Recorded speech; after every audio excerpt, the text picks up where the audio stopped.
Um, dois, três. A coletiva de Fernando Diniz nos reservou principalmente duas perguntas pertinentes, é óbvio, pertinentes para mim, né? Para mim, no caso, se você não me conhece, eu sou Gabriel Amaral, sou jornalista por formação e tricolor de coração.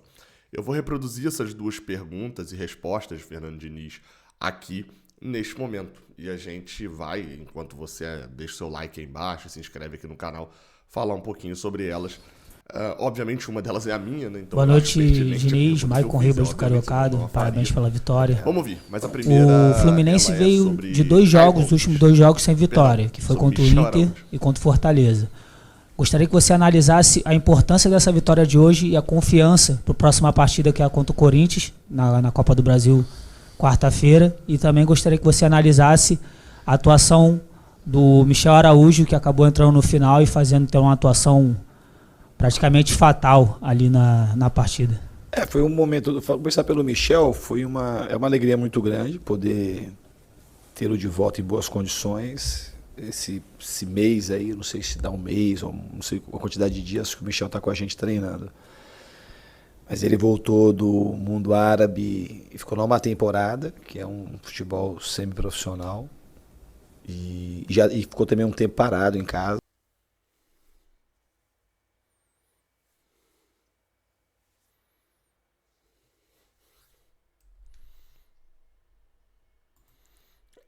Assim, é óbvio que o futebol da Arábia é profissional, né? Que a gente vê aqui, né? Profissional mesmo que a gente vê aqui, né? Acho que deu uma falhazinha no áudio. Vamos continuar ouvindo. Então ele voltou com desnível físico, técnico, tático em relação aos outros jogadores. Eu tive essa experiência também quando eu joguei no Catar. A gente volta para cá defasado em relação àqueles caras que estão aqui. Ele foi recuperando a forma e hoje ele estava em condições de entrar no jogo, como já estava contra o Fortaleza, também até pensei em colocá-lo no jogo. Mas no jogo...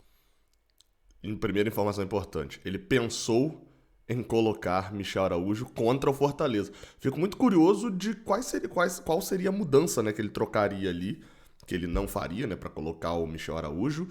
E, além disso, né, fico curioso também para saber como seria o desempenho de Michel Araújo se ele tivesse entrado contra o Fortaleza. Eu achei que não devia mexer muito naquela partida. E teve uma atuação meio que perfeita pelo tempo que ele jogou. Deu tudo certo. Mas não é porque deu tudo certo, porque deu uma assistência, duas assistências, porque se a gente for depender disso, vai exigir dele que ele faça isso sempre. Ele entrou e Seria bom. foi bem por conta que ele está constantemente agora melhorando os treinamentos e igualando o nível dele. Vai brigar por posição com todo mundo, assim como o Natan. São jogadores de nível muito alto. E o Michel, de maneira especial, era um jogador que eu gostava muito aqui no Fluminense. Então ele chegou, ele teve proposta para ser emprestado. Duas vezes eu conversei com ele, que se ele tivesse muito desejo de sair, eu até cederia, mas ele falou, não, eu quero ficar. Então é muito bom poder contar com ele. É um jogador que agrega muito. Sobre Michel Araújo, tá? Ele citou ali ainda... na outra pergunta que eu fiz, ele vai falar dos outros que entraram também. Mas sobre Michel Araújo, acho que a avaliação de Diniz pode ter sido tardia, eu concordo. Pode ter sido pressão da torcida. Eu até posso fazer uma força para tentar concordar. Diniz não é o cara da pressão da torcida. Mas eu não consigo concordar com a análise seguinte, tá? Aí, ó, Michel Araújo não recebeu oportunidade nas últimas 2 semanas. Às vezes, há 2 semanas atrás, estava certo de Michel Araújo não receber oportunidade porque o físico dele não estava funcionando. Vamos lembrar, até a questão física mesmo para esse jogo importou muito pouco, né? Michel Araújo jogou 10 minutos só, no máximo ali, na verdade, de tempo. Acho que foi cerca disso, mas ele entrou aos 38 ou 39, sei lá. Então, assim, é meio óbvio que Michel Araújo não comprovou fisicamente que ele pode atuar mais de 30 minutos só nesse jogo, né? Acho que isso ficou bem óbvio, assim. E nem também comprovou de que, não, olha aí, ó, ele entrou voando, fez uma partidaça. Eu diria que foi a melhor partida de Michel Araújo com a camisa do Fluminense, tá? Pra mim foi a melhor partida de Michel Araújo com a camisa do Fluminense. Tô refletindo aqui rapidinho pra ver se tem outra, mas acho que não tem, não. E aí, assim, uma assistência espetacular, a outra uma assistência de falta, né? Uma cobrança boa, mas óbvio que a primeira tem um mérito ainda maior. Mas o ponto é, quem garante realmente que há uma semana atrás ele estaria preparado para poder entrar numa partida? Enfim, é um exercício de adivinhação que eu acho que quem tem o controle físico, eu tenho mais confiança em relação a isso. Porém, a gente vai para um outro assunto aqui agora, que é o assunto Felipe Melo. Essa aqui acho que é a minha pergunta, porque eu tava bem cá pro canto mesmo. E o Fernandinho Diniz, Gabriel Amaral do Raiz Tricolor. Parabéns pela vitória e pela goleada, né, também. A minha pergunta é até sobre Felipe Melo, porque foi um jogador que chamou atenção em relação à arquibancada às vaias no jogo de hoje. E no final ali, até pelo que alguns falaram, eu confesso que eu não vi lá de cima, mas você até conversou um bocado com ele na saída, alguma coisa, não sei se aconteceu isso realmente, acho que pelo visto... Detalhe, tá? Eu não vi isso ainda, mas o pessoal da TNT me falou que não era... assim, vamos lá, né?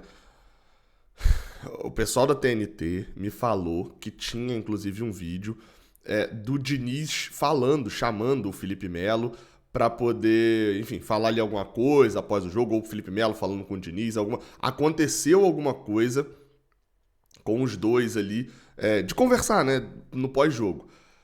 Detalhe, tá? Sobre Felipe Melo especificamente, ele foi um dos jogadores que não foi, eu vou até falar isso na pergunta também, foi um dos jogadores que não foi lá, eu não tô achando pra ver se publicaram um vídeo disso, mas ele foi um dos jogadores que não foi agradecer a torcida no final, tá? Não foi saudar a torcida. Então, esse negócio que eu falo, pelo visto é verdade, é porque ele não negou, né? Que ele foi lá falar alguma coisa com o Felipe Melo na hora de sair de campo. E detalhe, né? Ele vai lá, fala com o Felipe Melo foi vaiado desde o primeiro toque na bola. Eu dei até um exemplo, foi bom, vaiaram cabeçada de Felipe Melo. Quando o cara vai a cabeçada, é que ele tá muito querendo vaiar. É tipo assim, o cara vai cabecear, só faço assim. Então, era um desejo muito forte da torcida vaiar Felipe Melo, né? Então, prosseguindo a pergunta. E no final ali, até pelo que alguns falaram, eu confesso que eu não vi lá de cima, mas você até conversou um bocado com ele na saída, alguma coisa, não sei se aconteceu isso realmente, acho que pelo visto aconteceu. Só que assim, ele é um jogador que, apesar das vaias da torcida, ele no Fluminense nesse ano ele foi utilizado em 26 das 27 oportunidades que ele foi relacionado. Só uma vez que foi contra o Cruzeiro. Ou seja, desde que você chegou, toda vez que você teve ele disponível, você utilizou. Então imagino que seja um cara que você conta muito. Qual a análise que você faz dessa dualidade, desse momento dele? Você falou sobre entrega física, se ele ainda tem a condição de uma entrega física que o seu jogo exige. Imagino que você está colocando ele para jogar, ele tenha. Mas qual que é a análise que você faz em relação a essa questão da torcida, das vaias? Também falaram que ele não foi saudar a torcida ali no final, enfim, tinha alguns torcedores comentando sobre isso. Do outro lado, ser um jogador que você conta muito com ele. Eu conto muito com ele, eu acho que a gente pode até aprofundar. Foi bom você perguntar sobre o Felipe Melo. Eu posso emendar o Felipe. Detalhe é que eu no pós-jogo eu cheguei a falar, cara, eu vou perguntar sobre o Felipe Melo. Diniz, se ele tiver pistolaço, ele vai dar patada, tipo assim, não concordo com sua análise. Foi o que ele fez na primeira resposta, inclusive. Na primeira pergunta ele falou isso. E eu achei que ele ia, mas ele tava afim de falar sobre o Felipe Melo. Deu a impressão até de que ele queria que viesse essa pergunta. Vamos ouvir a resposta dele e vamos tentar entender por que ele queria que viesse essa pergunta. Felipe Melo, o torcedor tem um comportamento que é do torcedor e flutua muito. Você sabe, quando eu cheguei aqui, o Luiz Henrique não era unanimidade na torcida, ao contrário, ele estava sobre uma condição de incerteza do torcedor. Quando ele saiu como unanimidade. Hoje o Samuel Xavier era extremamente contestado quando eu cheguei aqui. O William, talvez até hoje ele não faz o gol de repente, mas lá em Goiânia, a partir do momento que ele fez o gol, ele passou a ter um olhar um pouco diferente da torcida e hoje eu acho que ele foi celebrado. Então o torcedor é isso aí. E dentre outros, posso citar outros. O próprio Caio é um jogador assim que a torcida fala muito, mas é um jogador que eu acho que ele fez uma partida, acho que ele cometeu o erro ali na hora do gol, que é um erro muito claro, que todo mundo vê. Mas além dele fazer o gol, ele participou de outras jogadas de ataque, ele é um jogador muito efetivo. Então a torcida oscila nesse sentido. Eu até acho que o torcedor é muito importante para os jogadores. Se é importante para o Fluminense, para o jogo que acontece, o torcedor, quando ele está junto com os jogadores e consegue apoiar na hora que acontece algum erro, é muito importante para o torcedor, porque para o jogador. O Nino, que está aqui há 3 anos com ótimos serviços prestados, na quarta-feira também foi vaiado. Então, assim, é uma coisa que a torcida oscila nesse sentido, mas a torcida está sendo fantástica. E se conseguir ter um pouco mais de paciência, assim, em determinados momentos, e ficar com o time o tempo todo, vai ajudar ainda mais o time. Que a gente... Entendeu por que ele queria essa pergunta? Ele achou muito bom e deu oportunidade a ele de falar? Porque, é óbvio, e assim, eu confesso, eu não me lembrei das vaias a Nino, que ele cita. Acho que ele... A gente está trabalhando muito. O que eu posso falar é que esses jogadores eles trabalham demais. O que eu posso falar para você do Felipe Melo, que é muito mais do que tua pergunta? Ele é um cara assim que se esforça. Daqui a pouco ele vai falar de Felipe Melo, eu vou deixar ainda correr essa parte, mas quando ele fala sobre Nino, pô, vaiaram o Nino, cara que tem 3 anos de clube, Caio Paulista, não sei o que, ele vai citando cada jogador e pô, a importância que o cara tem e tal, enfim, o elogio, E ele cita Nino também como exemplo. Ele queria uma oportunidade de falar, pô, a torcida é fantástica. Cara, é aquele negócio do tipo assim, a torcida é fantástica e ela tem razão sempre. Mas para de vaiar, por favor. eu entendo o pedido de Fernando Diniz, porque pô, ele é um cara que foca muito no psicológico dos jogadores, isso tudo. E aí a torcida vem, vai ao cara e destrói isso. E eu não tô dizendo que a torcida tá errada também, obviamente que não. A torcida, ela não é um corpo, ela é um corpo gigantesco formado por um monte de pessoas que, enfim, um pode vaiar e o outro não, enfim. Mas o meu ponto é o seguinte, eu achei muito interessante, ele sutilmente tá pedindo pra não vaiarem jogadores.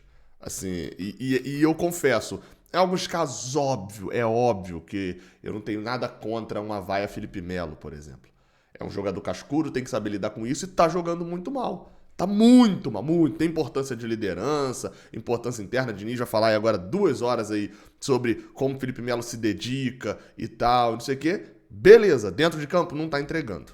Vou até botar aqui o trecho que ele fala, ó. De maneira ímpar para poder estar à disposição. Ele ajuda o Fluminense muito, tanto no campo quanto fora do campo. Eu boto ele para jogar porque eu confio muito nele. Eu já falei mais uma vez que ele é jogador de outra prateleira, que é um cara que veio aqui, ajudou no Campeonato Carioca na conquista de título.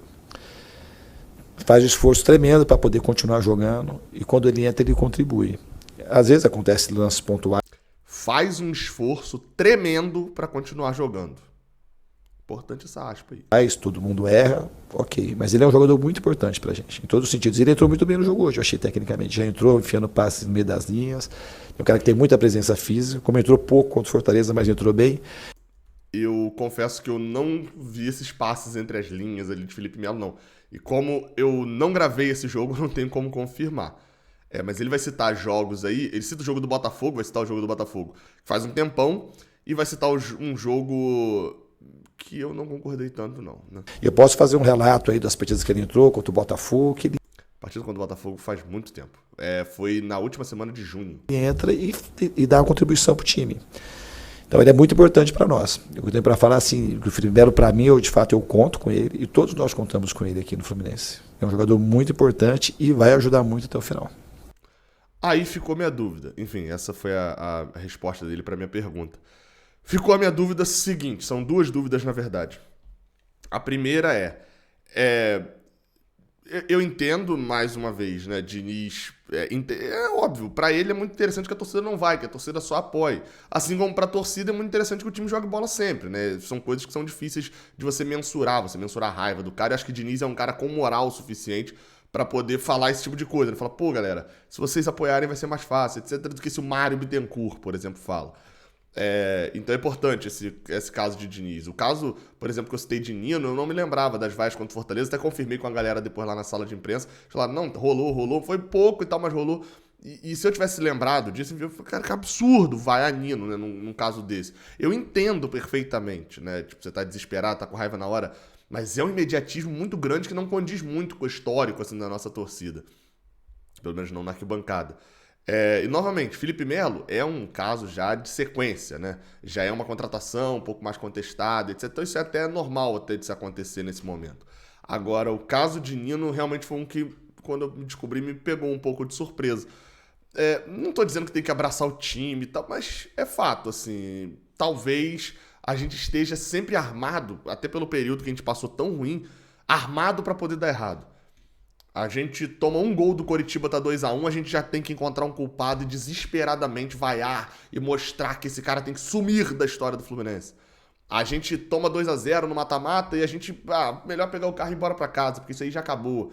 Talvez esse grande tempo que a gente passou na merda tenha tido esse problema. E a segunda dúvida, na verdade, é que, se vocês não lembram, jogo contra o América Mineiro, coletivo após jogo, o Diniz falou, teve uma pergunta sobre o Wellington, o Diniz falou um tempão sobre o Wellington.